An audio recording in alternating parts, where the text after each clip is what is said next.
Hello and welcome to another episode of Live Stream Insiders with Krishna Day and me, Peter Stewart. Let's start that clock because we always say that we have the last 7 days of live streaming news and information in the next 30 minutes. And of course today, this episode 89, is no different. On the way, we've got updates to several apps to tell you about, including an update to Periscope. It's not very often that we start our program with Periscope, but we're going to be doing that in the next few minutes, talking about super hearts.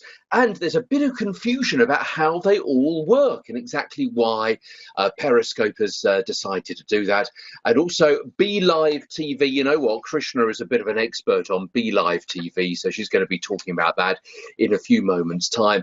And also we've got an interesting case study from here in the UK, because we always like to concentrate, if we can, on case studies from this part of the globe.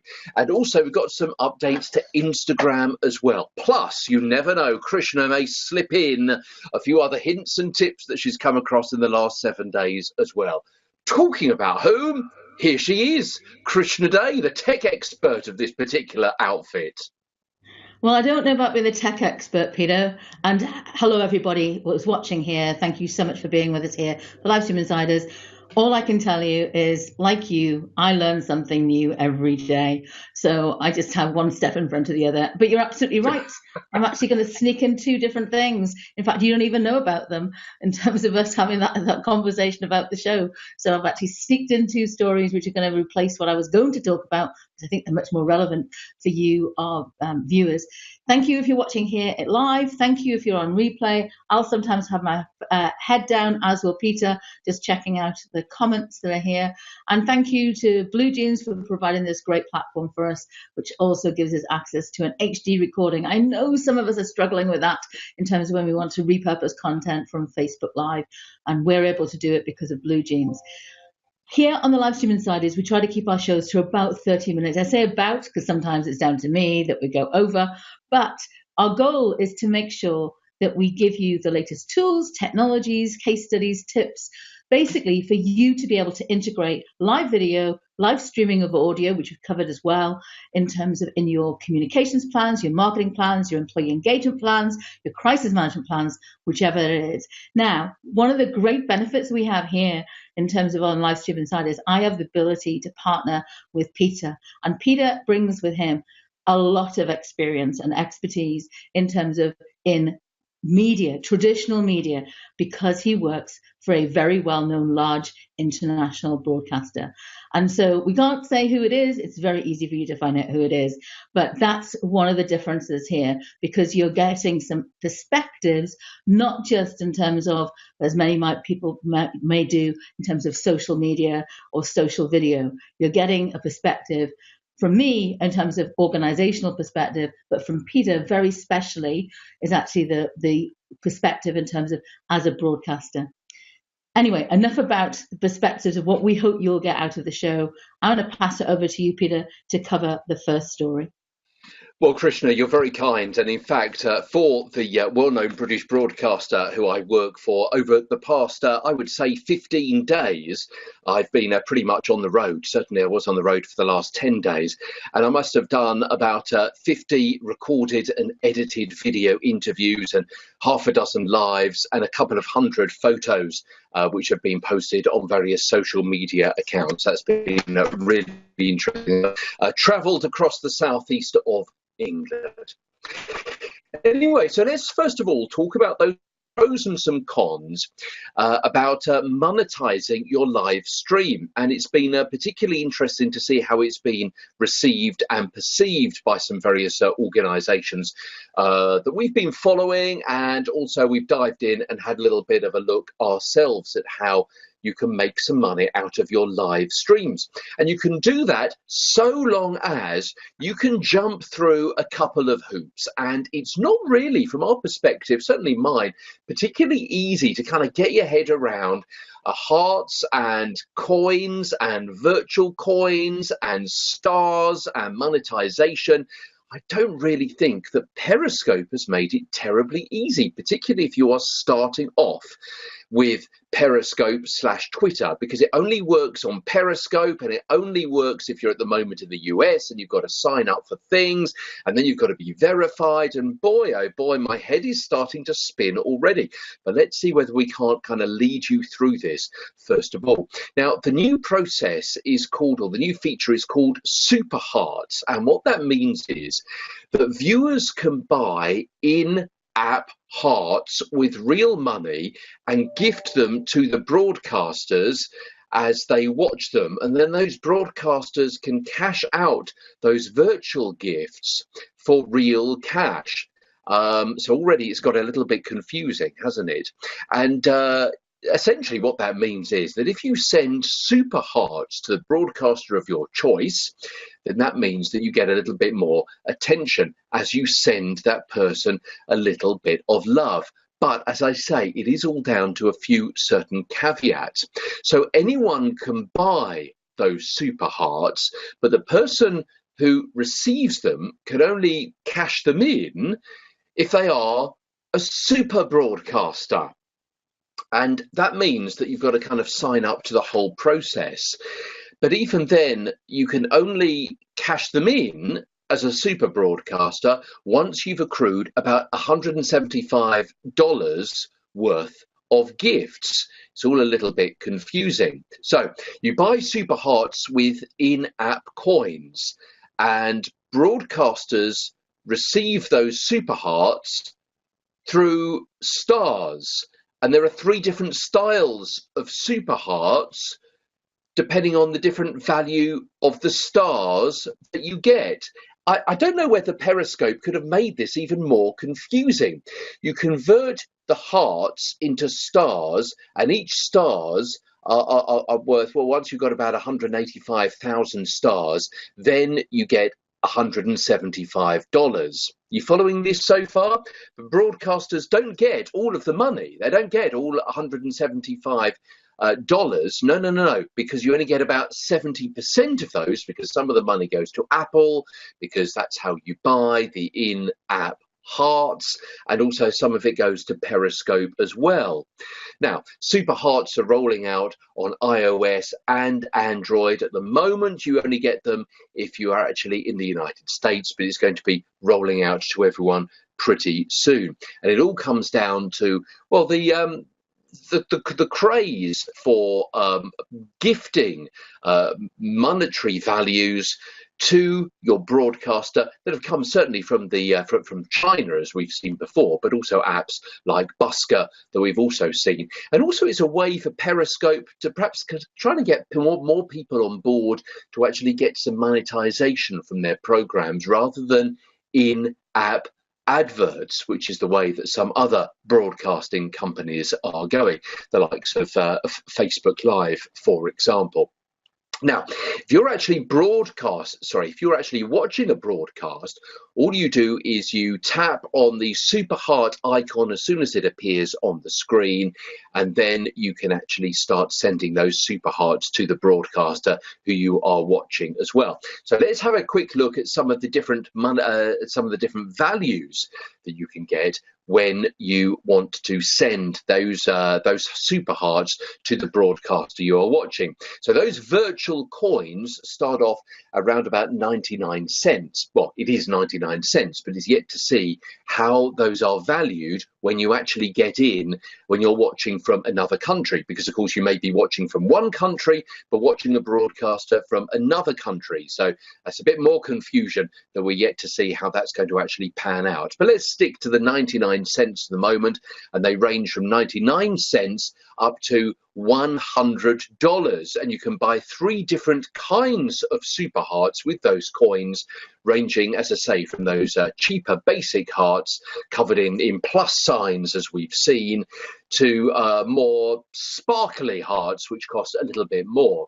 And of course what happens is that when you gift your super heart to the broadcaster you're watching, they will potentially get that money a little bit down the line, but also you are making sure that they notice who you are when you send them.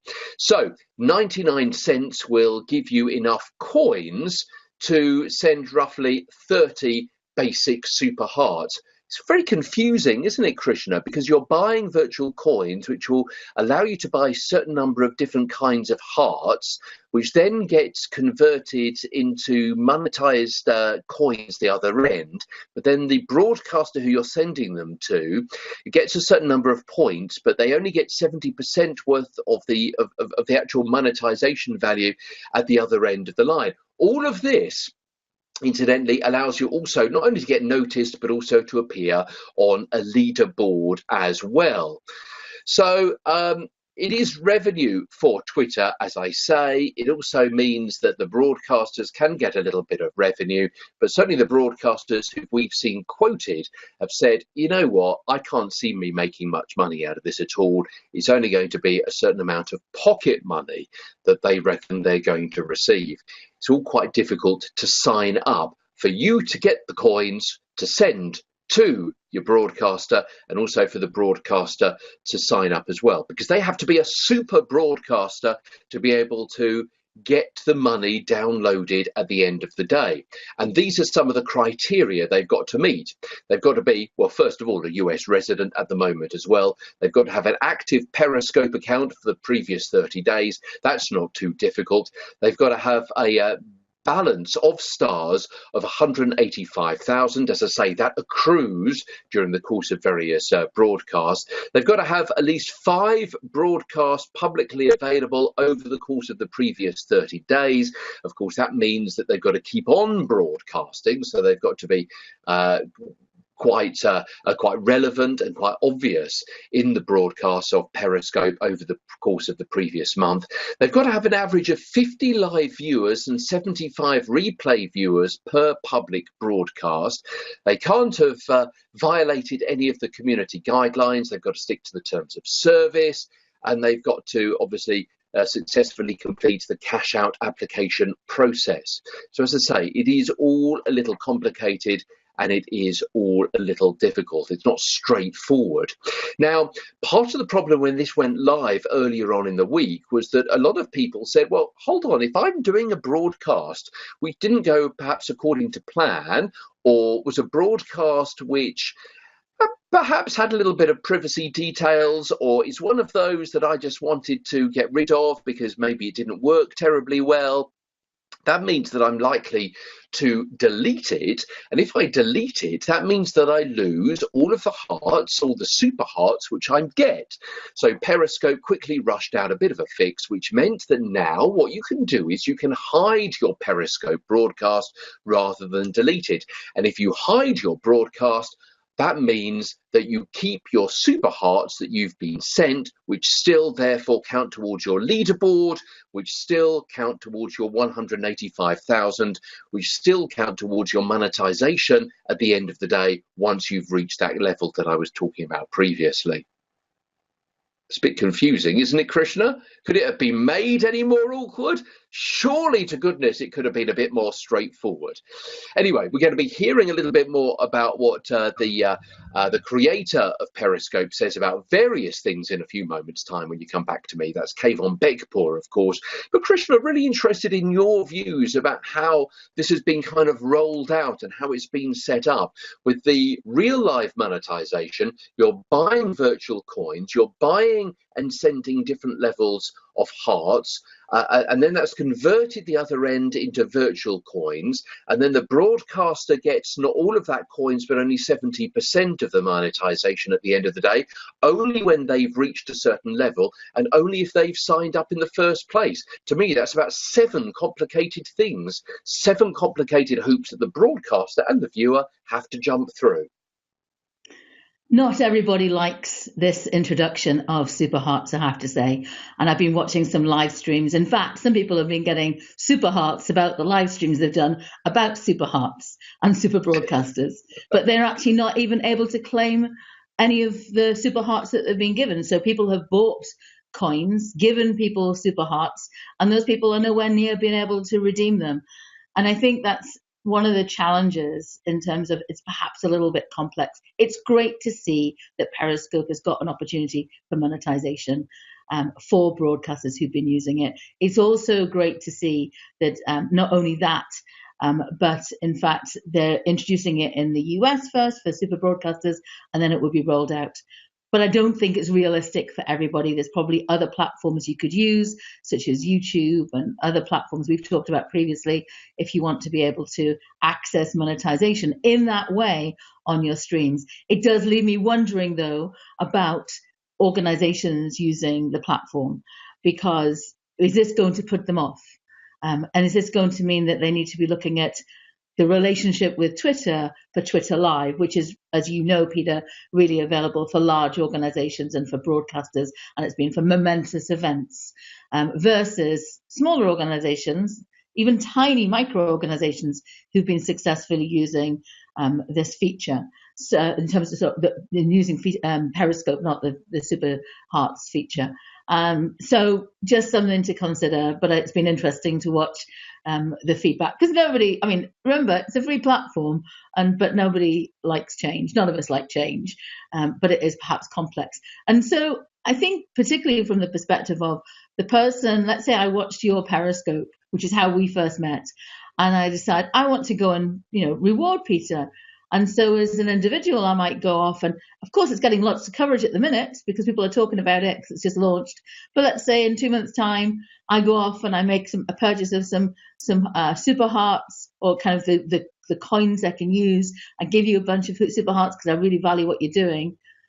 I'm not going to be told at that time that in fact you are not able to redeem them, and that that money isn't going to you. So I think it's a little complex. Yeah. They were very fast though, Peter, weren't they, about going back and saying we'll honor the fact that you've had streams and you don't want to delete them. So that was within 24 hours. I mean, they clearly have got a relationship with Apple to be able to push an update to the app within 24 hours. Yeah, and also I would say that from the BBC's point of view, a company which I may or may not work for, but it's because it is publicly funded, it's got to be very careful about who it is accept money from. Now, as you know, Krishna, they do an awful lot of Periscope broadcasts. So if people are sending them money, which, and I don't know what their policy is, if people are sending them these super hearts, money is leaving the account of one person, but it may not be that the BBC actually ever cashes them in, because obviously that is a monetization. So where does that money go? Obviously it's left one account but hasn't gone to another. It's going to be interesting to see how some companies actually respect that transaction. And maybe that's an opportunity to say we will accept it or not, or in fact we'll gift it to a nominated charity and get themselves out of it. That's where perhaps Periscope could come in. Maybe they've got 1 or 2 or 3 charities for the year, so that even the organization doesn't have to decide this is the charity it goes to. Anyway, lots to be debated there. Let's get on with some other news, but thank you everybody for joining us here live in terms of watching Livestream Insiders. Bob, thank you for your feedback and comments in terms about the introduction of Periscope Super Hearts. But also Bob mentioned something which I noticed a few weeks back when I watch a live stream live on desktop. One of the things you might be noticing is right underneath the live stream, if you open it up and you open it up to full perspective, you'll get underneath it all the other live streams that are going on at the time. I guess some of those in the future could be promoted in terms of financial arrangements there with Facebook, but actually it tells you what other live streams are going on, and it tells you the number of viewers. And so Bob was making the point that actually it's becoming really quite a challenge there for us on any live stream you do, to actually keep your audience entertained and engaged with you, because otherwise there's lots of eye candy where you can go elsewhere, which is why one of the things that we talk about is you don't always have to kind of stream into something like Facebook Live. There's other places you can stream that even on your own website that actually might mean is better for your objectives. Anyway, if you've got questions about that, you can reach Peter and I. Let's talk about a couple of things though here about actually what Peter talked about before about Be Live. And so I'm going to make this brief because I'll also be having an article that goes out to support this. I've been writing about Be Live since actually Peter and I had Daniel Mayer, the founder, or co-founder of Be Live with us last October. So they've been in a public beta. It's been available for people to use. It's become a very popular app. And it's been free for people to use. And I've been very fortunate in that I've had access to the premium features, or some of them. And now the great news is, as of last Monday, as we hinted on the show last week that something was coming, it is now there's now opportunity for every one of us to have those features, but it is a paid for feature. I'm not going to get into the details of pricing here. You can go over to Be Live TV. You can have a look at their plans. There is still a free plan, which is 20 minutes of live streams without all of the whistles and bells I'm going to talk about in just a moment. But you can still use Be Live for free with some of the great features that people enjoy using there. But if you want to have the full-blown branded live stream, that's what you're now able to do with Be Live. So let me go through a few things. Number one, no watermark, which is really important for some organizations. Number two, this is a feature that many of us have had because we've been able to test it out. You can put your logo in the top right. That's where it comes up. Your logo or an image can come up there in terms of for your organization. Number three, you actually can put a screen across it, so a transparent PNG, and you could use that, for example, let's say you had a non-profit live stream you were doing. You might decide you actually want to have it branded around that. It could have a call to action on it. Let me show you some of these features here. I just got a small screenshot to actually pick up and show you. So here what you see on the left-hand side is where you actually put in your logo. The next thing is an overlay that is transparent. So in that particular one, I put my name, I put my URL, and I also put a little kind of tip about what I was covering. So that's one way that you could actually have your own custom lower thirds, and there's lots of ways you can do that. And then also one of the features that Be Live has had that lots of people have really valued in terms of engagement and interaction is that you can highlight comments on screen from the audience. As a broadcaster, you can see all those comments. You can comment from within the live stream as well, so you don't have to be kind of going to a second device, which is what I'm doing at the minute. But you can customize all of that. You can bring other content up. You can say, this segment, we're now talking about Be Live TV. And that could come up. The way I get around it now is I've got a slide I'm actually sharing. But I can customize that to my brand colors if I wish to do so. The other thing you can do now is everybody has got access to screen sharing. You can screen share within, obviously you're going to be using Chrome if you're using Be Live, but you can screen share an app on your desktop. Some apps don't work. I've tried some out and they didn't come up, unfortunately, but you can screen share a window. You can screen share a tab. You can share photographs. You can see the comments, as I said, you can comment on those, you can highlight them. But the other interesting thing is, whilst you cannot start a live stream in terms of on mobile, people can come in not only on Android as it was working, iOS is now working. So on this screenshot here, you can see I actually came in, I'm just demonstrating here. This is in the middle. I actually was screen sharing. This is my camera. I didn't want it to show anything at the time when I was doing some testing. This one, I think, was my iPhone. And down here, I had my Android coming in. Now, one thing I did notice, and if you guys have been testing it, is that my Android, I couldn't turn it into landscape. So I don't know if that's because of me not being able to manage that properly. But let's just do a quick recap. If you want a branded live stream, if you want to have your logo, a custom lower third, your brand colors in there, and you want to have no watermark of a third party, you want to have your guests come in with a click, literally a click, onto a mobile app on iOS or Android, you really seriously need to think about Be Live. What doesn't it do that I personally would want? Well, it doesn't go to any place other than Facebook, but nor does Blue Jeans. But the other thing is, it doesn't give us a download or a recording. So for many of the things that I do, I actually don't want my content to be only on Facebook. I need an HD recording. So that's the one thing I know that they'll probably be working on, and I'm sure we'll see that happen, in the future, because it's the one thing I know I've heard lots of people talk about. I'm not sure that they'll ever work with other platforms, don't know that, but I think Be Live is definitely a serious consideration. You can get a 14-day trial. If you want tutorials about using Be Live, I've got lots of articles that I've written about it. Head on over to krishna.me. There'll be another one coming with the screenshots I've done from the tests I've done of these new features. But great platform. Peter, potentially really good for you because of that customization and the no watermark and people coming in to the events that you report from on Android and iOS. Yeah, absolutely. Krishna, thank you for that. And talking of which, that leads me very nicely into a very, very quick article from me, or item from me, on a very short article from Band Equity.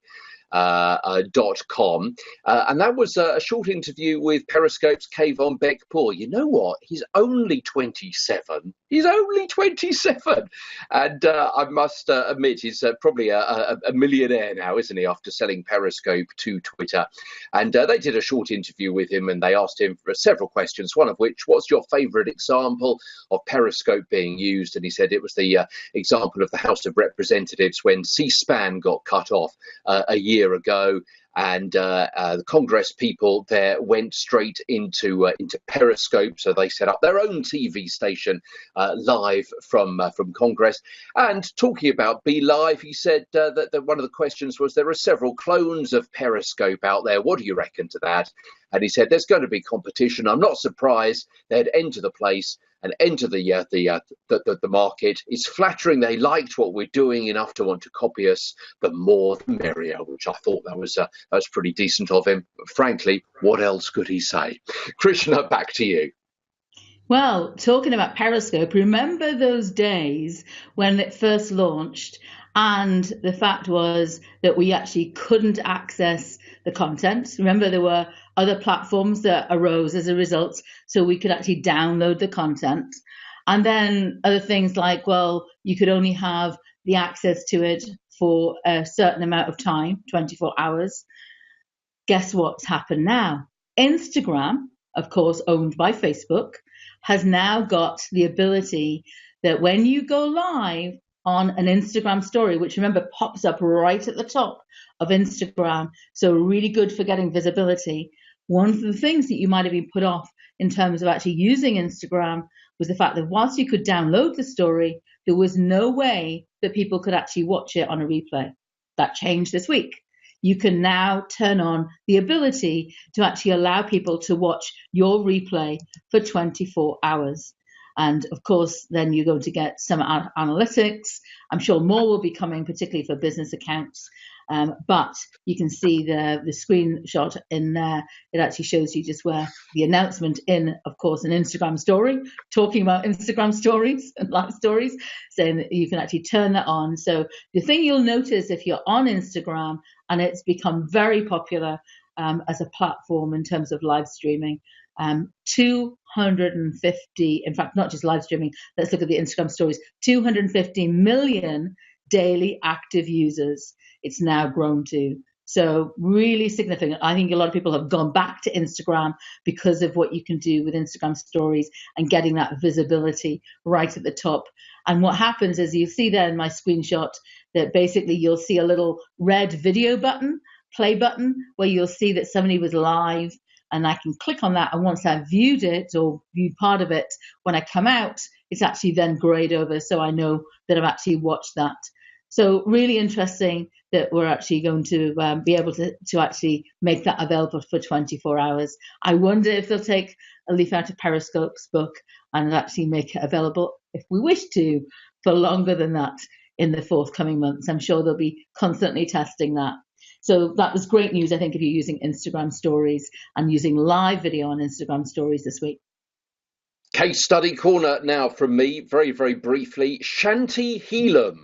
It's an interesting name, isn't it? And she is said to have been the first person in Britain to sell her home through a Facebook Live. You know what? I'm Yeah, perhaps that is true. Certainly, I know that Periscope was used a lot back in the day, certainly for house tours and house tours by real estate agents, or as we call them over here, just estate agents, was really the done thing quite early on in Periscope days. But anyway, she was selling her property, her 3-bedroom semi-detached bungalow, during a live stream earlier on in the week for around about £470,000. She said, arranging a viewing over Facebook Live seemed to me the perfect way to allow potential purchasers to ask me questions, look around the house, make an offer in a really convenient way. And she did what the various newspapers called a virtual tour. I'm not quite sure why it was a virtual tour. Surely it was just a tour.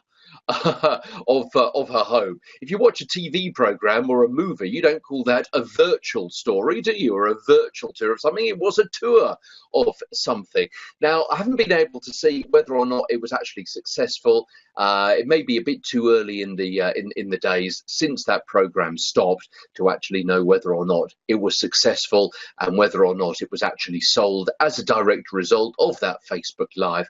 Krishna, I don't know whether you had a chance to dive in. I thought actually it could have been a little bit more professional, considering that it was done through another company. She didn't do it through off her own bat. She did it through another company. For example, they didn't provide her with an external microphone.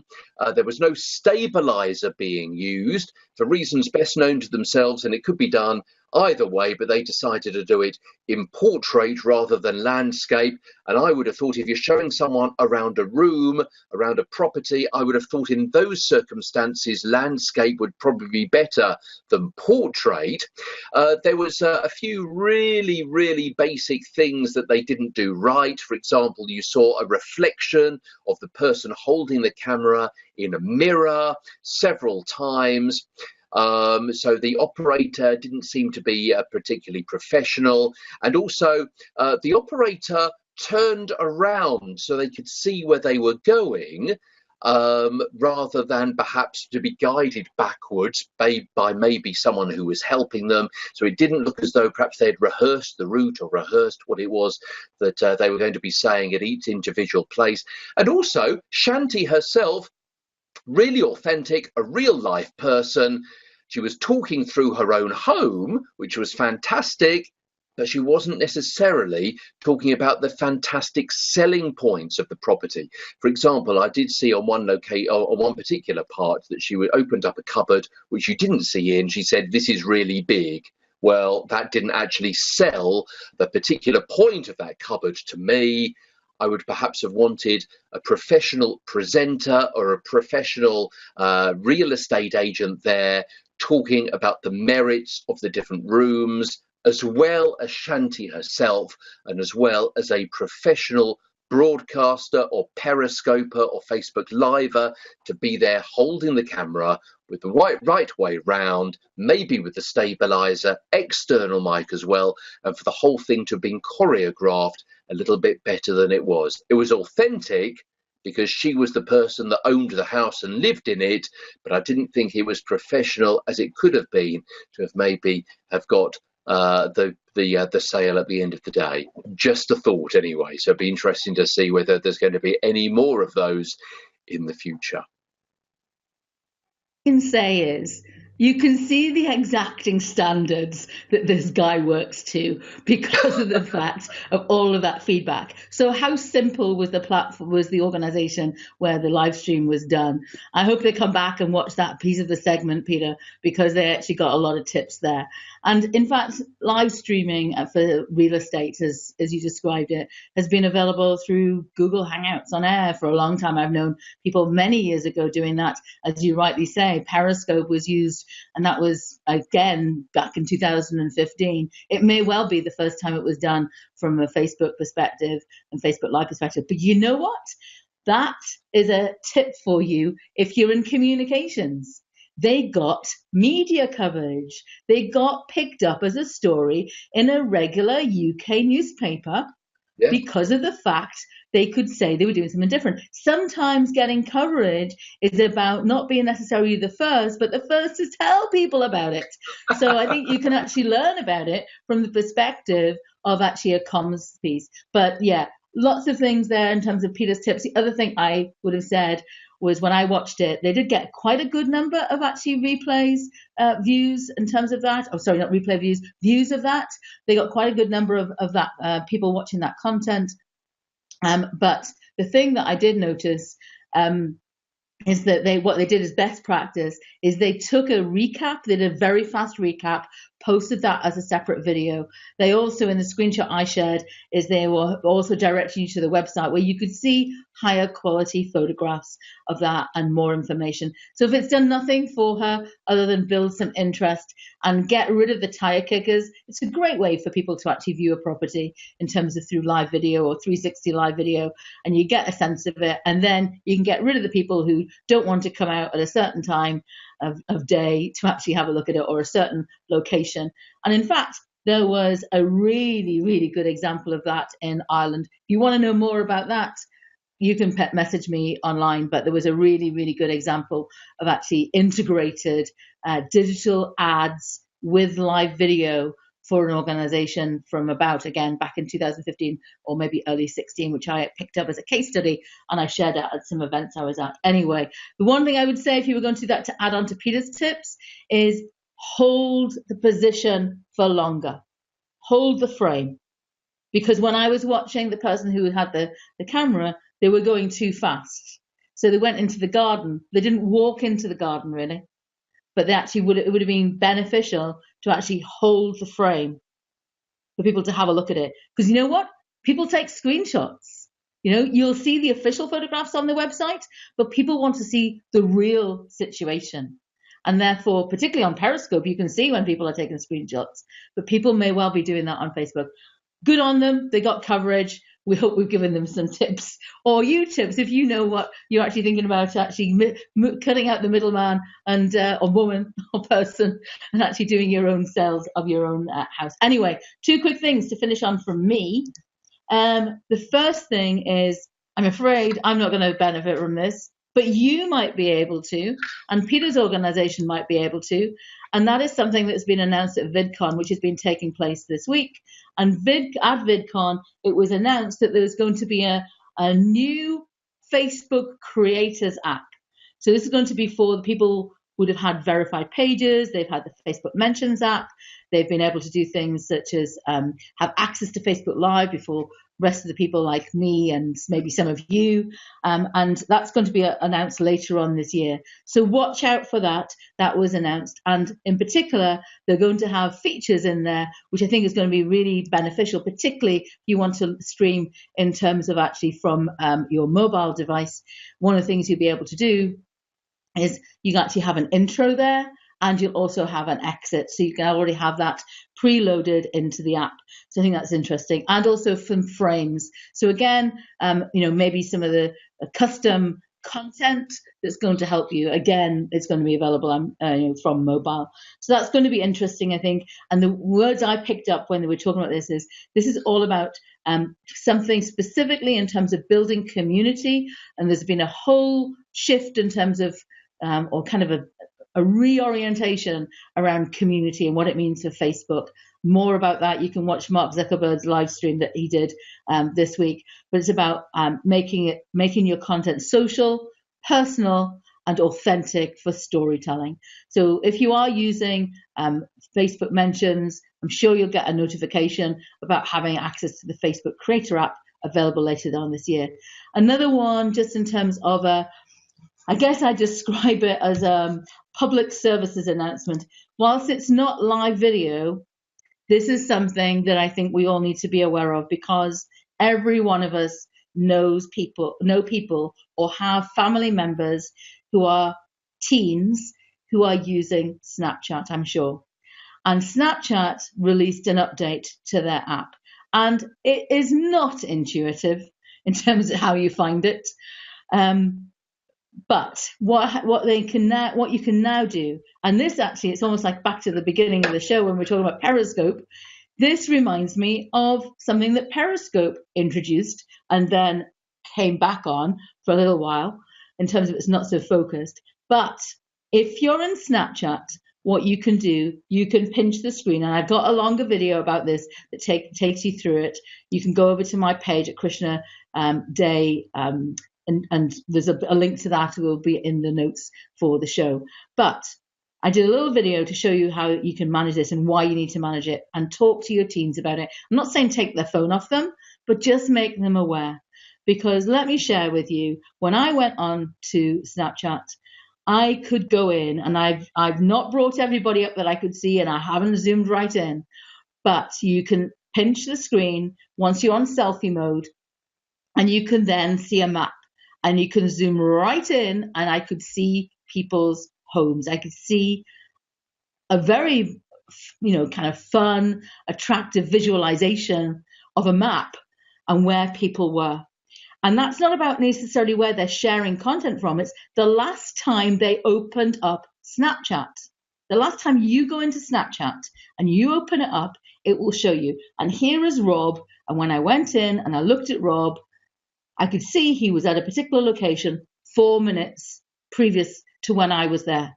There was somebody there who had gone onto Snapchat at the same time I was there. It was like now. I could see that they were there. I haven't shared that person either. And I didn't kind of want to share that in terms of here. So you may or may not know Rob. I'm sure he won't mind the fact that I'm sharing this here. But this is really important information for you to know about. So you can go to settings. You can change the access to where you are on the map. So you can go in what's called ghost mode. So basically, there's like a little ghost avatar that will come up on your face, and people will not be able to see you there. So you can still enjoy Snapchat. And then you have the choice of actually, do you want all of your friends to see it or just certain people? So it is turned off by default, but I've seen a number of articles where people have been really caught out. I've seen somebody who I know really well, who's very active on live video, and was saying on Twitter, whoa, I'm completely freaked out by this. I am now turning this off. As a guardian, as a parent, I just have to say, I'm a parent too. I just think it's incumbent on us to actually be able to make sure our young people know about what potential risks there may be. It's taken to a different level now. Periscope, you may not even worry about it with Periscope because they're probably not there. They are on Snapchat. I did write about this earlier this week when it was released. I did say at the time I was concerned about privacy. The police in the UK, I haven't seen other countries, but the police in the UK have actually had a little bit of a campaign about actually, this is not a great platform to have this on here. Snapchat have said, we turn it off by default. We don't want to, we want to give people access to be able to use this tool. I just think Snapchat could do a little bit better of a job to educate people about it. I tell you, it's not intuitive. It's not intuitive how you work it out, and it's certainly not intuitive in terms of actually where you find the settings. And you know what? Most teens will just come in, bam, take a photograph, take a video, enjoy their friends' content, will not even pay attention. Let's get into a conversation with young people about this. I've got a video. Thank you to everybody who shared it. I know a number of people have shared that today. It's getting quite a lot of views. It's purely a public safety announcement. Let's keep our teens, our kids safe online. That's it from me, Peter. And certainly the last time I looked at Periscope, that was, a couple of months ago, specifically the map feature I'm talking about. And you are still able to go zoom right into a part of the street, I would say but within, 100 feet or whatever.